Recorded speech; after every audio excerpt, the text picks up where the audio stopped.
Hello and happy Halloween. I'm going to stop with this voice now. Happy Halloween and welcome to Lost in the Pond. This is a very special Halloween edition of Lost in the Pond, in which I look back at a lot of the things I didn't know about American Halloween until I moved here. 5 things specifically, because I think 5 is a nice round number. Yes, I could have done 7, like in the film 7. I could have done 13 because of Friday the 13th, but it's not Friday the 13th, so that wouldn't have made any sense. And that feels inappropriate. Don't do that on camera ever again, Lawrence. And let's start with our first entry, coming in at number 1, or 5, probably 5.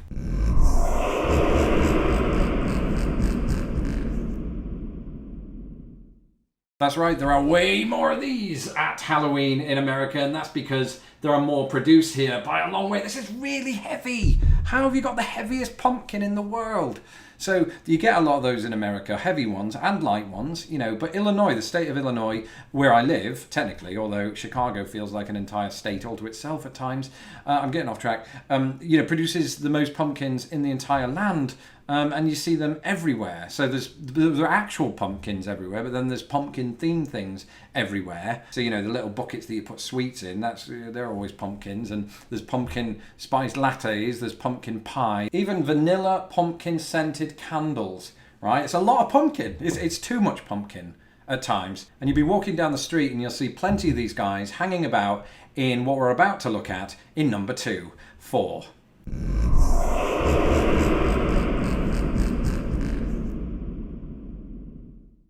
That's right, just as it does at Christmas, America really likes to paint the town red, or in this case orange, or Halloween colours, green I suppose, because you'll be walking down the street and virtually every other house seemingly has some kind of decoration, and usually they go all out with the lights and all of that, and as I said, pumpkins, fake witches in the garden. Speaking of which, I've got my broom. I was going to dress for this video like Hermione Granger from Harry Potter, but then I realised I didn't have the hair, so I came dressed as her uncle. I think I've made up an uncle for Hermione, and it's a cross between her uncle and John Travolta in Saturday Night Fever, I think, and that's what I'm going as. And there'll be all kinds of sort of lights and light shows and monsters and all that. And again, I'm not saying this kind of thing doesn't happen in England. It does, I've heard, although I don't remember it happening much when I lived there. But I think the prevalence of it maybe took over a little bit in England after I left. Coincidence?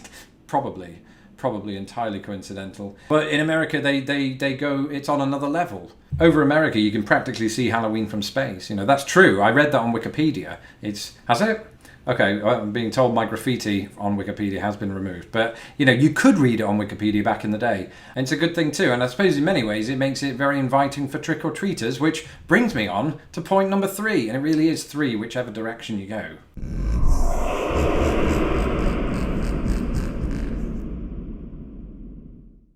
I'm told that in America, when you go door-to-door trick-or-treating, the best you're going to get handed is sweets, right? And sweets are good, not as good as money, because in England, that's what you come to expect.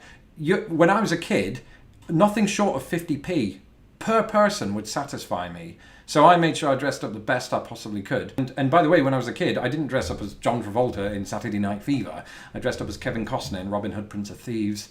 And I expected, a wealth of money, as you should if you're Robin Hood. I was trying to steal from the rich and then give to myself, frankly, and it worked. Is it true that Americans just don't give out money? I can't. My life is ruined. I'll never go trick-or-treating again. I'm lying. I'm going to go trick-or-treating on Halloween. Probably dressed like this, because you can, due to our next entry.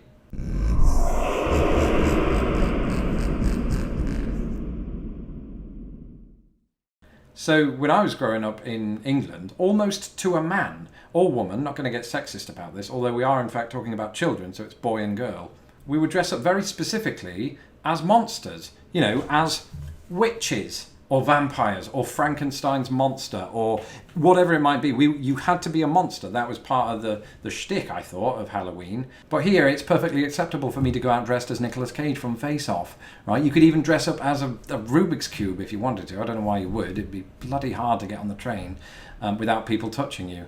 and then you've got court cases on your hands, so you don't want that.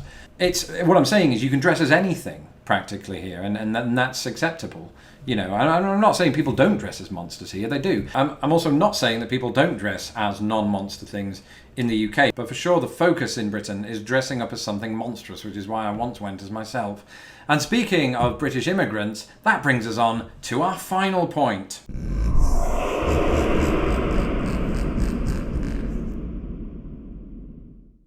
And so, in some form or fashion, you know, Halloween did make its way over to America via the British that came over here. So it had some early prevalence in the United States, in the South apparently, but the Puritans didn't like it, right? So it kind of went away for a bit. But then what happened? A bunch of Scottish people and Irish people turned up and said, let's have a party. And they did. And Halloween took off from there. What I'm saying is it was Scottish and Irish immigrants that sort of brought it here, I think in the sort of 19th century.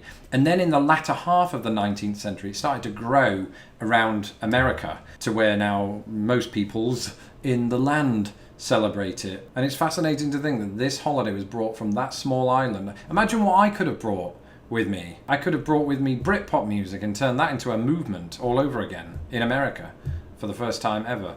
I could have done anything and I didn't. I'm letting myself down. My Scottish and Irish brethren from the past have really outdone me on this one, but I will beat you.